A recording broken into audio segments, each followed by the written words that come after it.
आप जिस सावित्रीबाई फुले के बारे में चर्चा कर रहे थे, हमारा आज का जो विशेष प्रोग्राम है वो यही है कि सावित्रीबाई फुले क्या थी, माली समाज में पैदा होकर के 36 कौम की समाज को जो दिया, उसका परिणाम है कि आज 192 यानी 200 साल के लगभग अपन याद कर रहे हैं। अभी गुरुजी बता रहे थे कि महात्मा ज्योतिबा फुले 11 साल के थे, ये 9 साल की थी, उनकी शादी हो गई। तो महात्मा ज्योतिबा फुले आज का जो समय है उस समय बहुत फर्क था। उस समय में छोटे वर्ग के लोग, दलित वर्ग के लोगों को पढ़ाई देना एक तरह से कानूनी, अब कानून तो नहीं कह सकते, अपराध था। और महात्मा ज्योतिबा फुले और सावित्रीबाई ने ठाना कि भाई हम इस पिछड़े वर्ग को, दलित वर्ग को कैसे पढ़ाएं। तो आदमी में तो ये महात्मा ज्योतिबा फुले खुद पढ़े लिखे थे, ज्यादा पढ़े लिखे थे उस समय में। ब्रिटिश का राज था, वहां अंग्रेजों का राज था, लेकिन कोई महिला नहीं थी पढ़ाने के लिए। तो उन्होंने क्या किया कि शादी के बाद अपनी पत्नी सावित्रीबाई फुले को पढ़ाया, पहले पढ़ा करके उसको शिक्षित, पढ़ाने के लिए शिक्षिका बनाई, मतलब उसको टीचर बनाया। टीचर बनाने के बाद में वो अभी कह रहे थे गुरुजी कि ये भारत की पहली महिला है, पहली महिला जो ये सावित्रीबाई, पहली हिंदुस्तान की। आप राजस्थान की बात नहीं कर रहे, आप उदरवाड़ी, झुंझुनू इनकी बात नहीं कर रहे, पूरे हिंदुस्तान में कितना बड़ा हिंदुस्तान में उसकी पहली महिला सावित्रीबाई फुले थी, जिसको पढ़ाया। पढ़ाने के बाद में उसको मास्टर, शिक्षक बनाया। शिक्षक बनाने के बाद में किसको पढ़ाया बता आपको, जिसको पढ़ाने का अधिकार नहीं था, चाहे वो छोटे वर्ग के हमारे दलित समाज के हो। और पढ़ाने का भी यह था कि पढ़ाने के लिए स्कूल में जाती थी तो बच्चों को नहीं ले जाने देते थे। तो ये सावित्रीबाई फुले उन बच्चों को गोद में छिपा करके या ठेले में ले जाकर के और फिर इकट्ठा करते थे स्कूल में, और स्कूल में जाकर उनको पढ़ाती थी कि वो सब तो ये दूसरे उच्च कोटि समाज के लोग थे, उसको पढ़ाने नहीं देते थे। सोचना आप थोड़ा सा कि जो बच्चे जिसको पढ़ाना नहीं देते थे उसको वो गोद में छिपा करके ठेले में और घर घर से ला करके स्कूल में लाती, फिर उसको पढ़ाती। दोबारा सोचो इस बात को कि कितनी बड़ी बात है। 200 साल पहले एक महिला बच्चों को पढ़ाने नहीं देते, उनको ले जा करके फिर पढ़ा करके उसको शिक्षित बनाना। और वो एक किसी कम्युनिटी, एक को नहीं, 36 कौम के जो गरीब लड़के थे, गरीब बच्चे थे। एक तो मोमडन समाज का था गुरुजी, वो माता और पिता खत्म हो गए थे, क्यों भाई कल तो नहीं बोल रहा हूं। तो वो ऐसे बच्चों को, उस बच्चे को गोद लिया और फिर उनको पढ़ा लिखा करके बहुत बड़ा किया। तो आज हमारी ये बात, यहाँ तो बैठे हैं मेरे सभी भाइयों बहनों, नौजवान साथी, माता और बहनों से कहना चाहता हूँ, कुछ सीख के जाओ यहाँ कि वो ऐसा कर्म किया है कि आज 192 साल के बाद भी याद कर रहे हैं। आज वो जमाना नहीं है कि कोई पढ़ाने नहीं देता है, आज वो जमाना नहीं है कि शोषण कर रहा है, लेकिन आज जमाना बड़ा दिल रखने का कि अपन अपने से,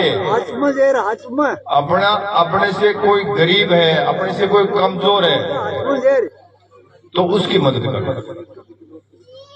कोई परिवार 36 कौम में नहीं, माड़ी समाज में नहीं, 36 कौम में कोई भी समाज का कोई बच्चा है या बच्ची है, उसको पढ़ाने की कोई सुविधा नहीं है, उसके पास पैसे की कमी है और उस कारण से वो महान शख्स पढ़ नहीं सकता, तो अपन को चाहिए उसकी मदद करें। आप भी कीजिए, पड़ोसी सभी को कह रहा हूं कि आप भी कीजिए, दूसरे से करवाइए। अगर हमारी जरूरत पड़े तो हमको बताइए कि हम उसकी मदद कर सकते हैं। आज का जो चुनाव है तो इसी चीज की देन है।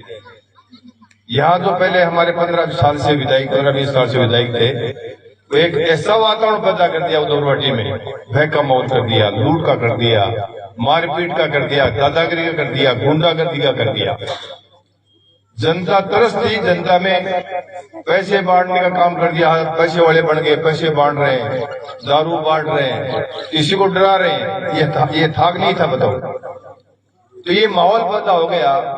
मेरे जैसे एक सामान्य गरीब किसान के बच्चे को आप लोगों ने यहाँ बैठे हुए सारे लोग 36 कौम के लोग, हर आदमी का योगदान कि आप सभी लोगों ने एक इतिहास कायम करेंगे। जो दोनों सबसे पहले सबसे अधिक अगर किसी कांग्रेस पार्टी को वोट रहे तो आपकी बात ये आपको बताई जाए। लेकिन मैं एक निवेदन भी कर रहा हूँ कि हम जिस आशा के साथ जिन लोग सारे लोगों ने, आप लोगों ने 36 कौम में हमारे बैठे में सारे ऐसी के भाई बैठे, यहाँ राजपूत समाज के बैठे, मेणा जी बैठे, सारे बैठे, गुजर समाज के भी 36 कौम के लोग बैठे, कुमाऊं समाज के भी। अपन उनकी आशाओं के अनुरूप खरा उतरे। अपन वो जो पुरानी परंपरा थी लोगों की, उसको खत्म करके हम यहाँ शांति स्थापित करें, ये हमारी नैतिक ड्यूटी बनती है। अशोक जी गहलोत एक बहुत महान हस्ती है हिंदुस्तान की कांग्रेस पार्टी में। उन्होंने गरीब के लिए क्या किया, जो इतिहास गवाह है, आज तक के किसी सरकार ने जैसा गरीब के लिए किया अशोक गहलोत की सरकार ने नहीं आज तक किया, वो किसी ने भी नहीं किया।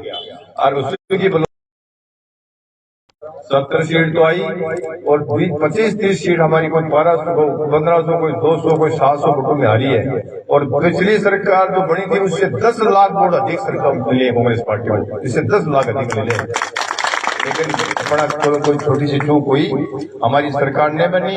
यहाँ अपनी कांग्रेस पार्टी गए, कांग्रेस पार्टी को जिता करके आप यहाँ तो मौजूद है मेरे सामने, और पीछे सभी कांग्रेस के विधायक बैठे हैं। ये भगवान राम नहीं, आप सब 36 कौम के लोग विधायक उधर पार्टी के। लेकिन विधायक वो जब भी साक्षात होगा कि अपन जिस आशा के साथ लोगों ने हमको चुना है, वो आशा के साथ मदद दूसरे की मदद करो, गरीब की मदद करो। अपना कुड़मा छोटा थोड़ा है उसको और बढ़ाओ, बढ़ेगा कम जब चौधरी भाई भूले नहीं, किसी जाति छोटे लोगों को, गरीब अपने लोगों को, छोटे मतलब जो गरीब थे, दलित थे, उनको पढ़ने का काम किया। तो अपन तो इस जमाना बहुत बदल गया।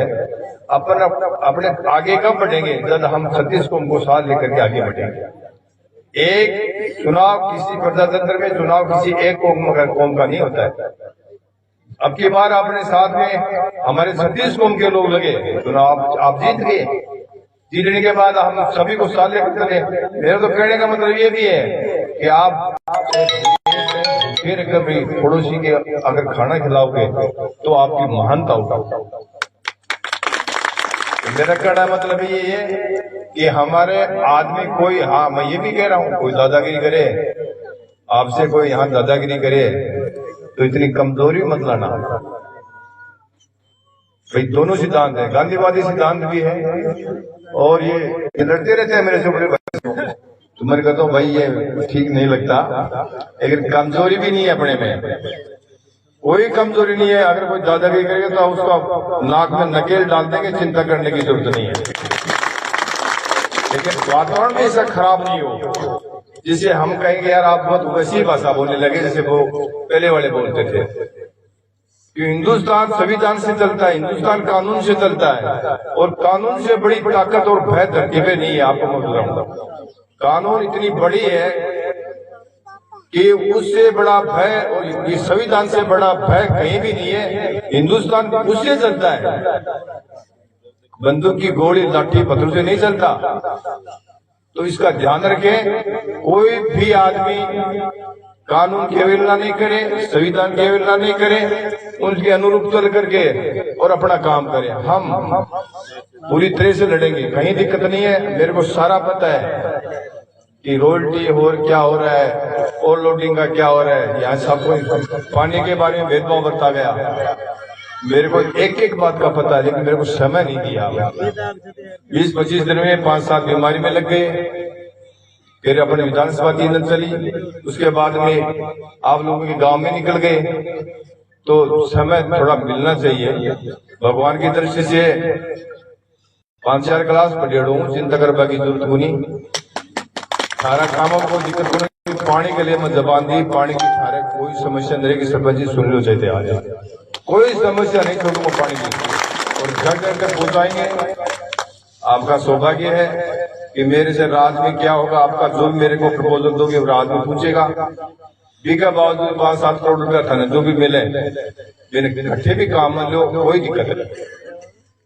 और बिल्कुल शांति कर देखिए कितना रोड़ा बहुत बड़े चुनाव जीते, सड़क छोड़ दिए, किए करें, नाटक वाटक करें, उन्हें कोई आवाज को सुनी ना, एक मनो को यही की शांति में सो जाएगा।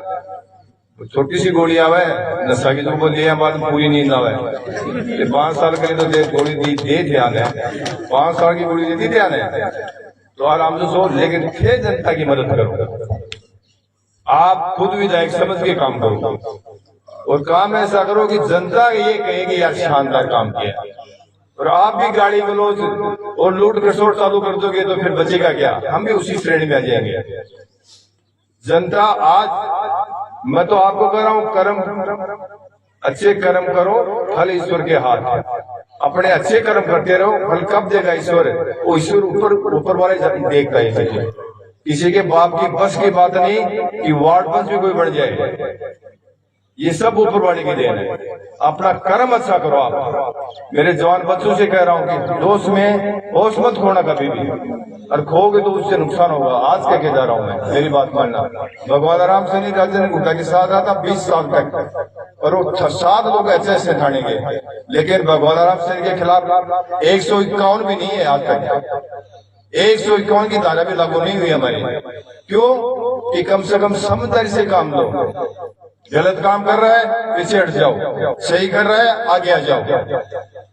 और ये सारी चीजें यहाँ होती। कोई अपने आप को सोचा कि मैं बहुत बड़ा लाड साहब हूँ, मैं बोझ हूँ और धरती को पलट दूंगा, वो वहीं के वहीं रह जाएंगे। अब आज करके जा रहा हूं मैं, और मैं आपको अभी ये भी कह रहा हूं कि शांति से काम करो। हम मिलजुल के काम करेंगे तो विकास करेंगे, एक दूसरे की टांग सही करेंगे तो हम यहीं की यहीं रह जाएंगे। ये 5 साल का समय बड़ा नहीं है, 5 साल में 30 दिन तो आपके कम हो गए हैं, और ये समय जाता जाता है ना, वो किसी के भरोसे नहीं बैठता। तो मैं आज इस पवित्र इस अपने प्रोग्राम में कह रहा हूं कि आप लोग जितनी मदद हो दूसरे करना। विकास का काम ही सरपंच जी बोल रहे थे कि वो सड़क का निर्माण है या पानी का है, आप खुद विधायक हो, विधायक का कोटा आपका है। 5 आदमी शांतिपूर्ण कहीं में लगाओ। मेरा तो मुझे से साइन करवा लेना, आप मेरे को साइन कराना दाद का हुआ। मैं ये कह रहा हूँ आप ही विधायक बने यार, मेरा क्या डोड़ है। ऐतिहासिक वोट आपने डाले, ये सारे लोग, ये आप ही तो देना है, मेरा क्या लेना देना बताओ इसमें। मेरे तो क्या आपने तो वोट डाल दिए, हम जाकर के सारे लोग गिनती करवाए, आपके 416 वोट ज्यादा आ गए, आप एमएलए बन गए।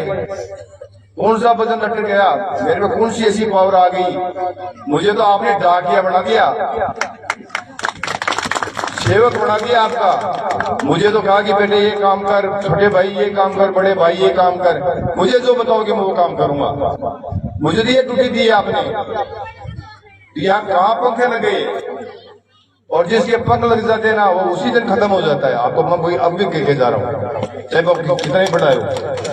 तो आपसे मेरा निवेदन है गुरुजी, मेरा कोट नीम का थाना और कोटपुतली बहुत बड़ा प्रोग्राम आज का, तो मेरे सभी भाइयों से मेरा निवेदन है कि मैं उसमें जा रहा हूँ, क्योंकि वो भी अपने भाई हैं और यही प्रोग्राम हमारा।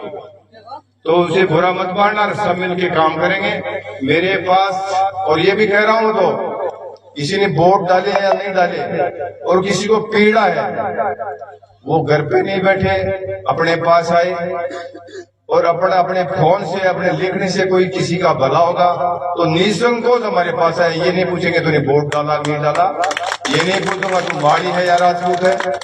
मुझे काम करने में मजा आता है। मैं प्रधान था, ये बैठे यहाँ, ये दूसरी पार्टी के थे, हम हमारे ग्रुप से खिलाफ थे रतन जी, लेकिन रतन जी पूछो, मैंने मेरे 37 सरपंच थे उस समय और 27 पंचायत समिति मेंबर है। आज खोज के लिया ना 37 के 37 सरपंच और 27 मेंबर में 2-3 मेंबर गए, 2 एक सरपंच भी गए। खरबास गया, जैसे जगमाल जी नहीं रहे, हमारे पंचायत समिति घोड़ा के बाघेर जी नहीं रहे, तो वो तो 2-3 तो गए। इसके अलावा सारे के सारे जिनते 37 के 37 सरपंच और 27 के 27 मेंबर सबके साथ मेरे पास बैठे थे और मैंने एक को भी मना नहीं किया किसी काम के लिए और 1 रुपया मैंने किसी से लिया नहीं, 1 नया पैसा नहीं लिया।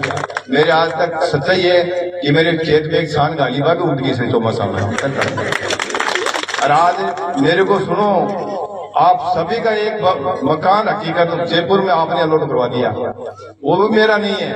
अभी बच्चे कहने लगे दादा एक तो मारो बुक कर दीजिए, अरे कहे बाबा मेरे भी एक बड़े बुक कर दीजिए, तो सब मत तुम्हारा बरामदा में पड़े रहो, मेरे तो कोई आठ नहीं क्यों बड़े। तो मतलब ये है कि देखो, ये धन प्रजातंत्र है, प्रजातंत्र में धन और मालिक प्रजा होती है, बनने वाला मालिक नहीं होता है। तो मेरा निवेदन है कि भाई ऐसा काम मत करना जिससे दूसरों को दुख पहुंचे और कभी भी अपने आप को बड़ा समझने की कोशिश नहीं करे। नहीं, बड़ा समझने की कोशिश करेगा वो नुकसान में जाएगा, चाहे वो कोई भी। तो मेरा निवेदन है कि आप लोग इतना शानदार प्रोग्राम किया और आप मेरा यहाँ जाके मान सम्मान किया, मेरे छोटे भाइयों को भी, मेरे बड़े भाइयों को भी, मेरे बुजुर्गों को भी और मेरी माता और बहनों को भी। देख रहे हो भाई सबके सब एमएलए मंडली होती है आगे तक, तो कमजोरी लेने की जरूरत नहीं, मिलके काम करेंगे। जय हिंद, जय भारत। धन्यवाद एमएलए साहब।